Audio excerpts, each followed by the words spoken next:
Oh ben, c'était une soirée comme les autres, là. Tu sais, nous autres, on était tout installés autour de la table. Jamais on n'a pensé qu'on s'en allait vivre quelque chose de si épouvantable, là. Moi, dans mon métier, on voit toutes sortes d'affaires bien bizarres, mais ce que j'ai vu dans cette boîte-là, je m'attendais vraiment pas à ça. Ça m'a coupé le souffle. C'est bien simple, c'est un crime. C'est un crime de faire un bon jeu d'enquête de même.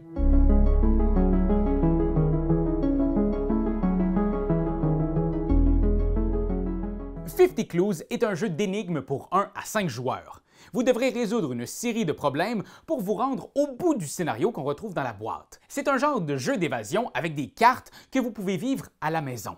Les histoires ici tournent autour de crimes sordides et étranges. Ce n'est donc pas uniquement une série de puzzles, c'est aussi un récit qui se vit comme un polar. On s'adresse donc à un public mature, alors choisissez bien les gens avec qui vous voulez vivre cette aventure. Allez, les amis, on me regarde? Voilà, Adrien, on me regarde, j'ai dit. Parfait. Alors, qu'est-ce que vous pensez qu'on va trouver dans la boîte enterrée derrière le centre d'achat abandonné? Hein? Qu'est-ce que vous pensez qu'il y a là? Qu'est-ce qu'il y a dans la boîte? Oui, qu'est-ce qu'il y a, oui, dans la boîte? Oh, et rassurez-vous, cette vidéo est 100% sans spoil. On va vous expliquer comment jouer en utilisant le scénario démo. C'est un scénario que vous ne trouverez nulle part. Un exemple pour expliquer le jeu.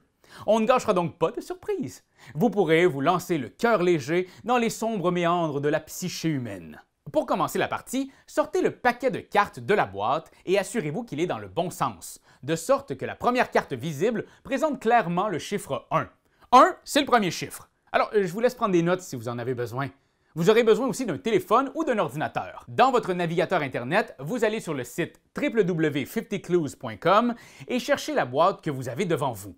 Vous devrez alors entrer le numéro de série de votre jeu que vous trouverez probablement à l'intérieur du couvercle de la boîte. Eh oui. Voyons. Ah! Il est là! Ça n'a même pas commencé puis je me sens déjà comme un détective. La carte numéro 2 est un rappel des règles et c'est avec la carte numéro 3 que l'aventure commence vraiment.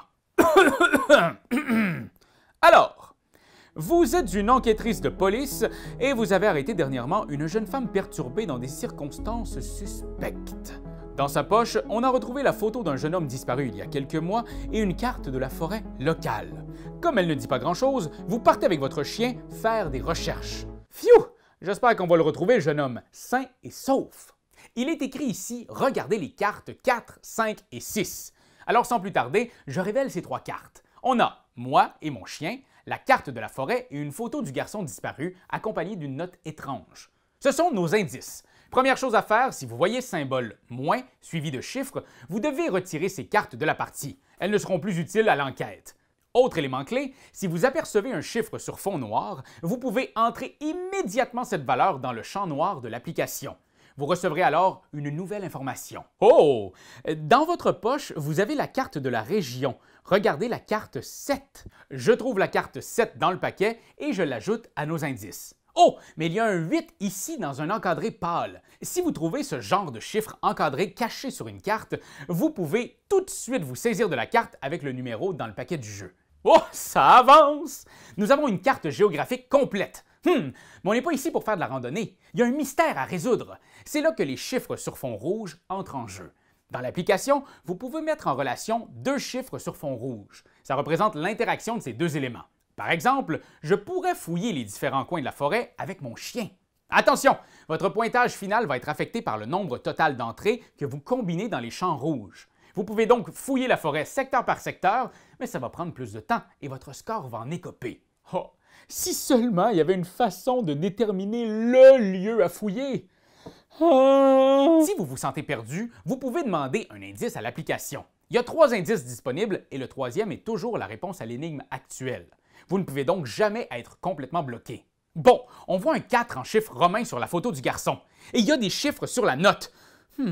Et si...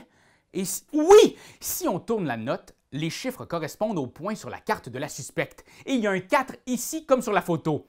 Et si je regarde ma carte, ce point semble correspondre à l'entrée sur fond rouge 0,82. Allons fouiller ce point. J'entre dans l'application 0,41 pour mon chien et 0,82 pour la zone explorée. Et hop, vous trouvez une valise rouge sous un peu de terre. Elle est très très lourde. Sortez la carte 9. Yeah! Hey, je me demande ce qu'il y a dans la valise. J'espère que c'est des jeux. Ah, mais sapristi, la carte 9 représente un cadenas. Alors il va falloir trouver la combinaison. J'ai déjà vu ces dessins-là, mais... Oui, sur la carte! Si on regarde la note et la carte de la suspecte côte à côte, on réalise que les 3 dessins correspondent respectivement à 9, 3 et 0. Pour entrer la combinaison, on me dit sur la carte du cadenas de commencer par entrer le code 09. J'entre donc dans la zone noire de l'application 09 930. La valise fait clic et s'ouvre. Vous ouvrez le couvercle et une odeur de pourriture heurte vos narines. C'était pas des jeux. C'est un avant-goût des histoires captivantes qui vous attendent. Les premiers titres disponibles pour 50 Clues nous plongent dans une trilogie. 3 chapitres de la vie de Maria, une jeune femme tourmentée. Vous pouvez tout à fait les essayer individuellement, mais je vous recommande fortement de les jouer dans l'ordre. Contrairement à plusieurs jeux du même genre, on nous propose ici, à travers les énigmes, une vraie histoire continue, avec des personnages, un arc narratif, une résolution finale et beaucoup d'émotions. Beaucoup d'émotions. Moi, après cette partie-là, j'étais plus capable là, de voir les jeux d'enquête de la même manière. Là. Fait que oui, ça a changé ma manière de voir.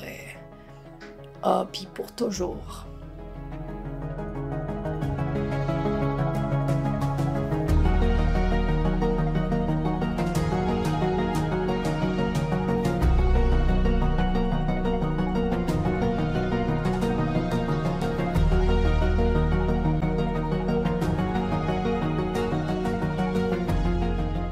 C'est toi de trouver l'épisode de jour du Popoche? Sonne la cloche! Sonne la cloche! On parle de jeu, like-nous, commande, suis-nous, ouais! Sonne la cloche! Sonne la cloche! Partage à tes amis, partage à ta mamie, Oh ouais, sonne la cloche! Sonne la cloche! Comment ton ouais, fais le mon kiki! Sonne la cloche! Sonne la cloche! Sonne la cloche comme quand Jésus a sonné à la porte pour aller souper chez Zachée.